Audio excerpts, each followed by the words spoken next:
Hi guys, it's Jacob from Stringbuzz here, stringbuzzworld.org being a music journalism site, links are in the description down below. And we have a brand new song review for you today, and it's the latest by Real Estate, and that's Darling, and I'm going to refer to the original article as I usually do for these videos, so I hope you enjoy. So after just completing the January list for the best tracks of this calendar month, I must take a salute to the music industry for really upping their game after the abysmal December period we had towards the tail end of last year.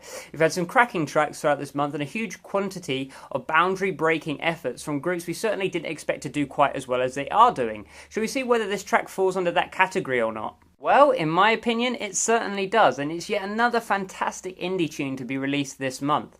Although it's not quite as catchy as, say, like Hippocampus's last few efforts, this song is a little more complex and appeals to the musician inside of me more than the music listener. Now, that's not to say it isn't catchy, because it certainly is, but the track is surprisingly progressive and technical for an indie track, which I personally loved. I will say that the production is probably the shakiest part of this record, just down to it not being quite as impactful as I'd personally like it to be.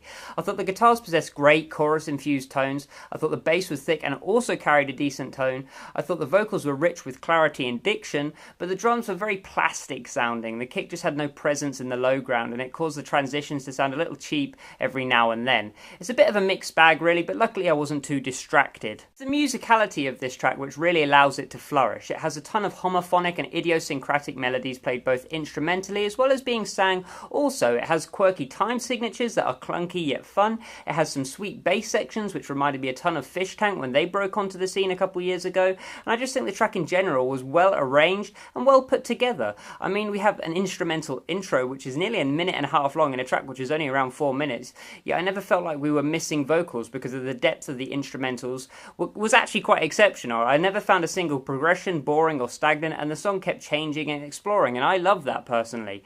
I did think that the track lacked a solid chorus and or a vocal hook just to give it that memorable edge, but from a musician I can still reiterate how good the track really is in the instrumental. When it comes to the lyrical content of this track, I thought we had some solid phrases and the track carried an almost comedic edge to it. I will say that I didn't pay too much attention to the vocals, as the vocal melody was a little dry here and there, but they were certainly functional. So all in all, another solid track from a great group that I don't see me really forgetting in a little while. I gave it a G rating of 7 out of 10, which is well above average actually. So if you like this video, then please leave a like, subscribe to see more, and I'll see you around next time. Bye bye.